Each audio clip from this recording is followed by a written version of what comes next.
Hale. Yep, lots of boys right now.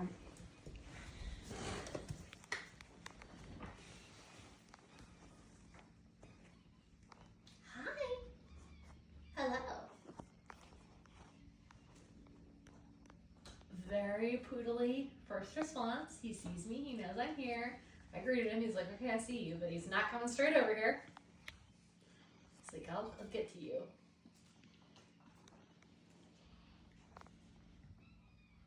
Hello.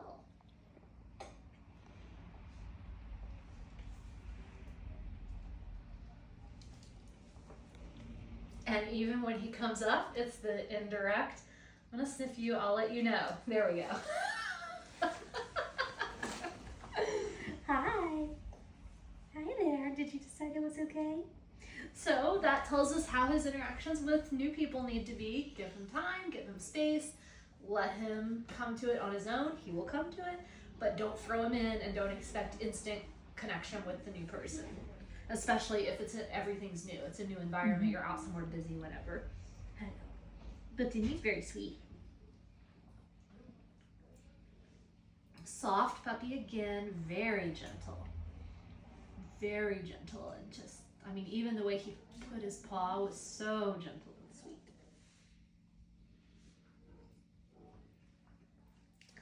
Now you all picked up? Okay.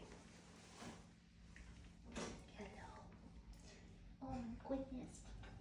Oh my goodness. Now you're getting more animated. Hi. You just say I'm okay now? Now we're friends? Okay, it's official. Yeah. Hello. Hello. Yes.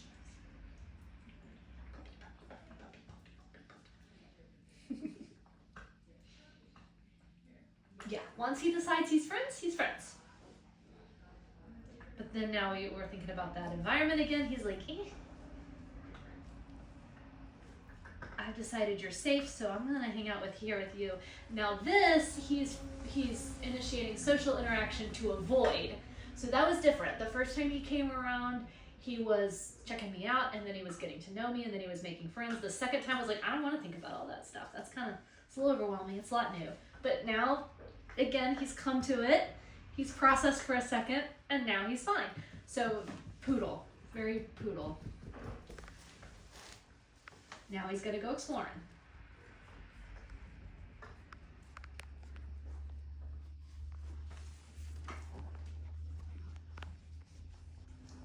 What'd you see? Oh yeah, hi. That was funny. He was like, oh wait, yeah, that's right, you're here. Look, we got stuff. You wanna play with it? He's like, no, I'm not ready to play it. Ugh, I don't like Frida.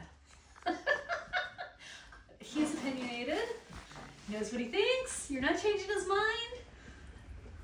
That, with a dog like this, we want to make sure that he forms good opinions about things he needs to have good opinions about, because changing his mind later might be a little hard. He knows his own thoughts. Did you hear something? You hear a door?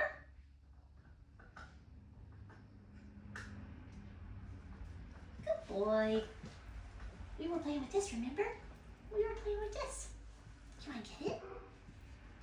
All the puppies like this toy. All the puppies like this toy.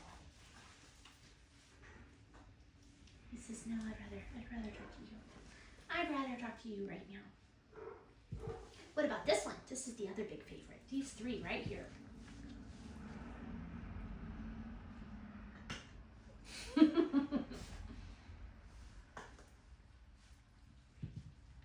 So, likes people better than toys. He was interested in the toys, but the toy thing is gonna be like when he's in the mood, not necessarily his go-to.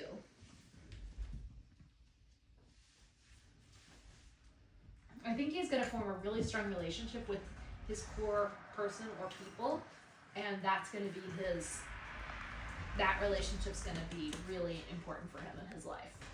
He's gonna put a lot of intention and energy into that relationship, and it's also gonna be something he needs to confidently navigate until he gets enough maturity to do it on his own.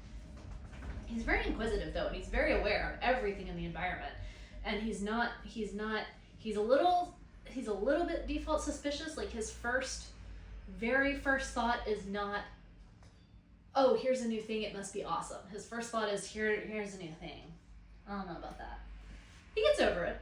It's not a big problem, but again, preserve his first impressions carefully. The more good first impressions he makes when he's young, the less default pessimism he'll have throughout the rest of his life. Hi. And he's one that I think would probably really benefit from just a puppy group class anywhere for that reason. It gets him out, it lets him have fun, experiencing more people, more other dogs, new environment, structured so that you don't have to think about it so much, but in a good class where the teacher's preserving the puppy's confidence, they'll make sure that it's a positive experience for him, and I think he would really benefit from that. So with this puppy, I would just strongly urge some sort of puppy class. Doesn't matter what kind of puppy class. Just a good positive reinforcement one, because again, if you use negatives, he's gonna come to negative impressions, and then you're gonna have to work to change that. Okay, good job. Good job, you got it. Good job. Interestingly, he's one of the only puppies I've seen today that actually understood the lid right away and angled his head immediately to try to get under it, even before he actually figured out how to do it. Like, he had the concept. Good job, good job. Good job, okay. I'm really curious how he's going to respond to this one. Deliberate, thoughtful, intelligent. What happened? Do you want me to help you? Good boy. Yeah. Very deliberate in asking for help. I'm going to close it for the second one before he eats it all.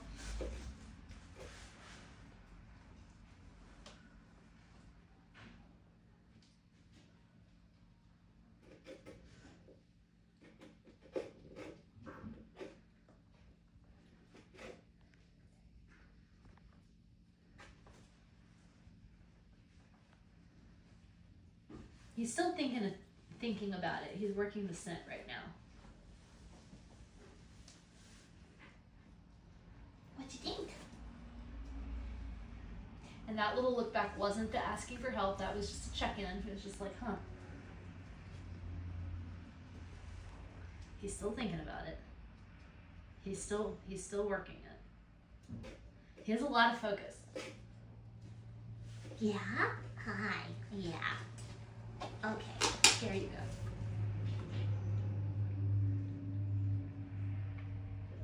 So he does have some persistence. He did stick with the problem for a little while. Did ask for help both times on the end. I think he's not naturally going to be super persistent overall.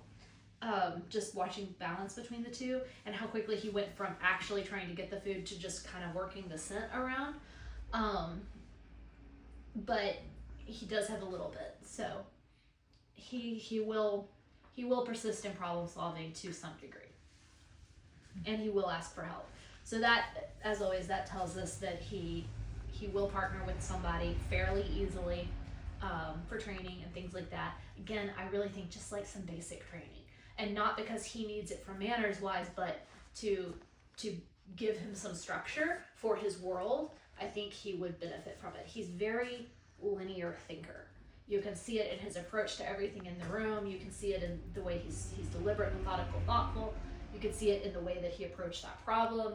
He's linear, deliberate, concrete thinker. So again, just some basic training will give him some direction, a framework to interact with the world from, and make sure he has those positive experiences.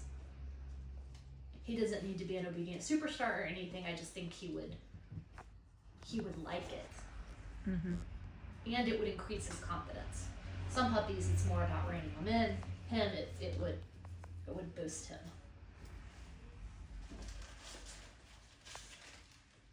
What have I got? Yeah, he's no dummy. This is yes, I recognize a plastic bag when I see one. Yeah? Look, look, look. Here it is.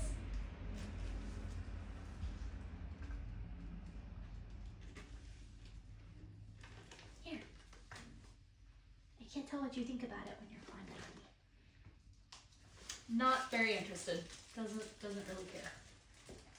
He's curious. I mean, he's not got no interest, but not nearly as interesting as the food was, not nearly as interesting as interacting with me is, or even just exploring. I think he's gonna be a lower key family companion overall. Will still do well in most circumstances. Would probably prefer environments that weren't super unpredictable. Because he is a very structured thinker, and he's going to benefit from structure and will like structure. So people who have kind of that same personality type will mesh well with him.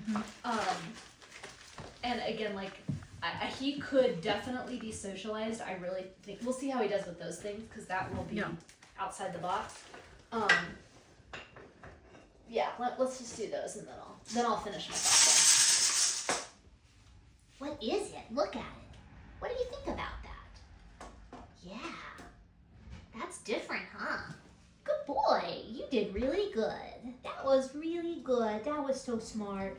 That was so smart. You're a good boy. Yes, you are. Yes. Good boy, good boy, good boy. What do you think about it? That's avoidance. He's like, I don't want to think about it, so I'm not gonna. He's not afraid of it. It's lacking that framework. He doesn't know what it is. He doesn't know what to do with it. He went and checked it out. It didn't seem to do anything interesting. He's gonna check it out again. But his default reaction to it's like, I don't want to deal with it. But you can even see with that, when he first investigated it, he looked at it for a second, and then he looked back to me to ask that question. And again, that's why I'm saying, like, obedience or any type of training gives you more of a vocabulary between you. Just by the act of training and working together and learning together, you start to develop that vocabulary, and it gives him more options for things that you could tell him to do. Like, you could ask him to sit or something with that in a more, this doesn't really necessitate that.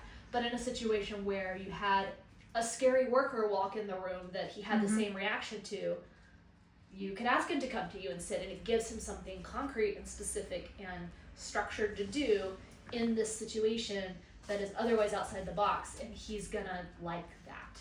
Okay. What about, you kind of want to circle back to where you said, like, predictable environment. What about, like, travel, hiking, going to the beach? He doesn't need it the way some of the puppies we've seen today do. But I don't think would he be able to handle it? I think he would. He go in an RV for 4 months.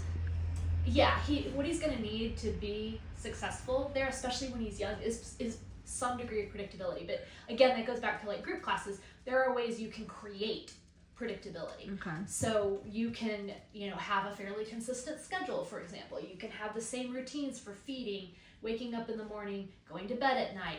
Those kinds of things will create predictability for him. So when you're putting him in an unpredictable situation, you need to just be mindful to wait that out. Like he's, the fact that he adapted to that as quickly as he did and now doesn't care about it at all, it tells me that there's no hesitation. Same thing with Frida. This is like his 10th time to approach her, but he hasn't stopped trying to approach her. So he's got the bandwidth to deal with unpredictable environments, but he needs structure within the unpredictability, if that makes sense. Yeah. Would having a second dog, adult dog, not older, but adult dog that's done it? Yep. That's experience? Yeah. Yes, probably. Because if he sees that dog has a mental roadmap for dealing with whatever, like, let's use the, what happened? What happened? You knocked it over. That's what happened. It's all good. It's all good. You just knocked it over. Yeah. Good boy. Oh, you're so brave. That was really good and smart. You're very brave. Good job. Good job. Yeah, good job. Good boy. And you can see it playing out right there. Like, that's a classic example. You need to be a social reassurance and then explain it to him, tell him what happened, and however you do that. And I would encourage him to go back into it. You don't want to throw him into it. You want to gently encourage, gently suggest that he might check it out again. Because what we don't want from him is that avoidance for him to go, oh, I don't want to think about that, so I'm going to pretend it's not there and I'm going to focus on you. Maybe that's okay for a few seconds to get it back grounded, but then we want to channel him back out into Okay. the environment so he's not shutting it down. But the fact that he keeps engaging with it was what I was going to say when he knocked it over and scared himself. Tells me that he has the bandwidth to deal with those environments, and an older dog that knows the routine, knows what's going on, and can go through it confidently will show him that there is a way to respond to this. This is what you do in this situation, and he's gonna learn. Okay, this is when X happens. We do 1, 2, 3. Okay. He's just a little bit type A. Hi. Hi. You're sweet, Joe. You're very sweet, and that's not a problem. It's just a personality type. Mm-hmm.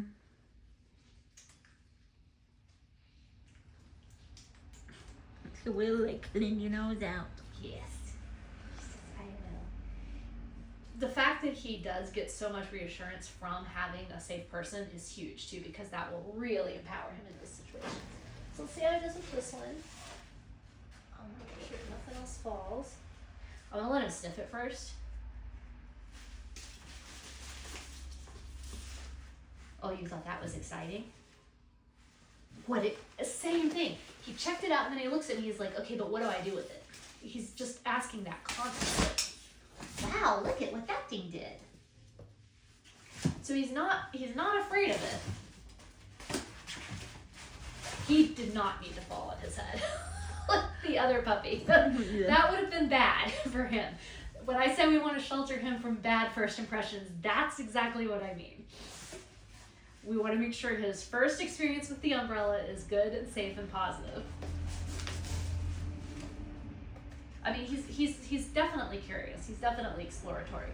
He's just type A about it. He wants to understand. And just like type A people, he's probably going to have the capacity to get a little angsty when he doesn't understand or doesn't know what to expect and what to do. Same as people with that personality type.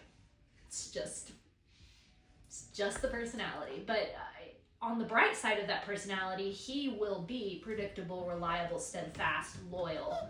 All of the good things that go with that personality type. With training, he'll learn training. He'll learn what to do, what's expected of him, and he'll do it because that will be the proper way to do things. So that is how we do things. And he'll be very reliable is really the best word that I can think of. He's not going to throw you curveballs out of left field just to jazz things up and make things fun or you know, add interest. Not all puppies will, but that's not going to be his dominant go-to. No. Sweet boy. All right, are we ready for a stranger? Yes.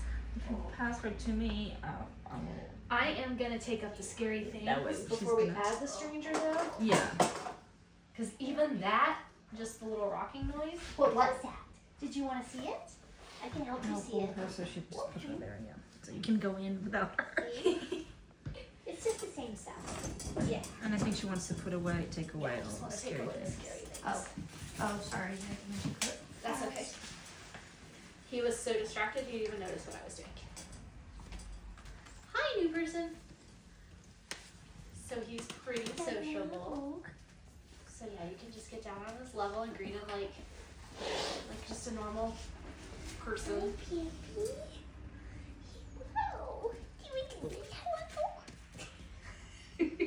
He's very sweet. So with humans, the difference here is when he met me the first time, everything was new. It was a new environment. I was a new person. Everything was new. Now he's warmed up to the environment. He knows the environment's maybe a little weird, but it's pretty much under control. I'm here. He's formed a relationship with me, so he's very extroverted. Like my shoe. And again, that just is classic to everything I'm saying. When he knows what to expect, you get bold puppy. I still see a lot of appeasement in his eye, in the squinting. He's doing a lot of lip licking. He's doing a lot of like that little, I'm little behavior. Yeah, he is, because he doesn't have that inherent overt like boldness. It's not even confidence. I'm trying to avoid using that word. Boldness. Yeah. Extroversion for the sake of extroversion. He's just way more willing to experiment right now than he was before. Okay. What? I think he knows I'm here. Yeah, he realized you were here. And again, there's that loyalty. He goes back to his primary person. And I think you're going to see that a lot with him. He's going to have a clear preference for his people. We're extra. Sounds like try. Yes. Poodles. And he's persistent about it. Again, this sounds like Chuck. Yeah, he's set on this. Puppy, puppy, puppy, puppy. Puppy, puppy, puppy. What happened? What happened? But he can be broken from the fixation, so that's a good thing. What happened? Did you find your mama? She's out there. I know. But we're friends now, aren't we? Yeah.